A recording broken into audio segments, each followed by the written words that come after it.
historical rivalry. Somehow, watching a Michigan-Ohio State game or Texas-Oklahoma or USC-Notre Dame, you may get the feeling that you're not really watching students playing a game for fun. And of course you're not. Too much prestige and TV money, too many pro futures at stake for fun.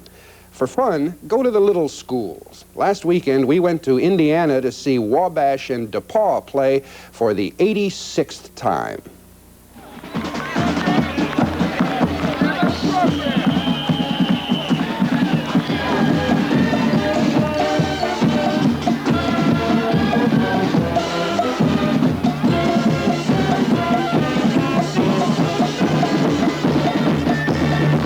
It's as if the 60s never were.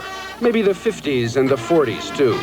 Small college football on a glowering November Saturday in Greencastle in western Indiana. Maybe you can go home again.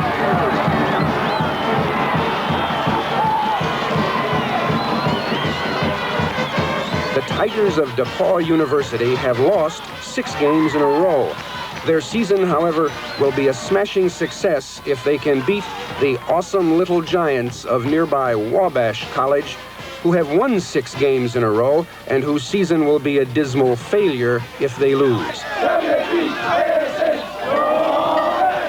And lose possession of the Monon bell, a relic from a locomotive of the Monon Railroad and the symbol of the Wabash-DePauw rivalry. It's the oldest continuous college football rivalry west of the Alleghenies. And going into this year's game, the record was Wabash 39, DePauw 39, 7 ties. Hi, yeah, good to see you. Yeah, getting excited, fired up for the game. On the Wednesday night before the game, the alumni of both schools have a stag affair each year in Indianapolis. Bob Johnson, I was at Kiwanis Friday. I enjoyed your speech. Well, thank you, Bob. John Collett, Wabash 24, has seen every Wabash-DePauw game but 2 since 1920. The Paul Wabash game is a season for both teams. This game gives the alums the bragging rights within this area, of course, and it's an important game to them, and we've been on the short end of the score the last couple of years, so we haven't had a great deal to brag about as far as this game is concerned. Coach Jerry Burnt, in his first year at DePauw, confesses to feeling some pressure before the big game, but not enough to send his boys out in the rain. Well, weather conditions that we do have out there today, I think it's more beneficial for us to get some things done in here. Not so at Wabash College, 30 miles up the road from Greencastle in Crawfordsville, Indiana, hard by the railroad tracks.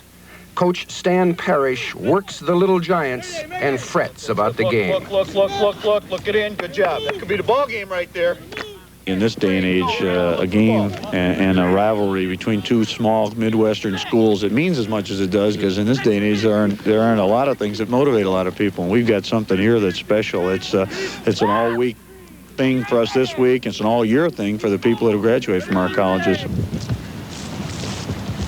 One thing Wabash and DePauw have in common is a Kepchar. Mike Kepchar is a Wabash freshman who practices as an offensive lineman, but who usually sees game action only on the kickoff team. His big brother Mark, a junior, is a physical education major at DePauw and a starting outside linebacker. He also gets to attend classes with women. DePauw is coeducational, Wabash all-male.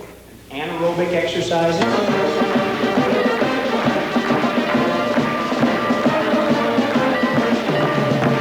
Thursday before the game, pep rally in the Wabash campus chapel. The enemy is insulted, although gourmets might be complimented. And the centerpiece, the Monon bell, stolen earlier this fall by the bad guys down at DePauw, exchanged later for items that had been stolen in retaliation from DePauw fraternity houses by the Wabash frat boys.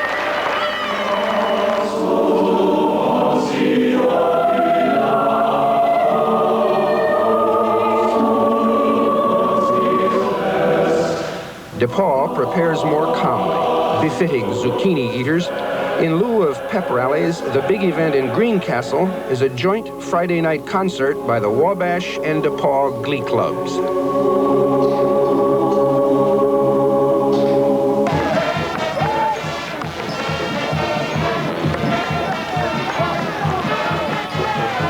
Who will prevail in the game? The sophisticated Tigers of DePauw or the rough and tumble Little Giants? And who will the parents of the Kepchar brothers root for? I'm basically pulling for DePauw because they're the underdog, and their record is not quite as good. Besides, Mark gets to play more than Michael does. All right, 64. Get in there. I wonder who Mike's watching at this point. You wonder who Mike's watching? Yeah, Mike is standing there at the sidelines watching. Wow. Wabash Mike got into the game only for kickoffs. He and Mark never met in combat. When Mike did play briefly, his parents' allegiance briefly switched. All right, Mike, get in and block him. Come on, Wabash. Whoever has the ball, you root for him. DePauw displayed a fancy passing game to the surprise of the highly favored Little Giants and led at halftime 6-3, all points coming on field goals.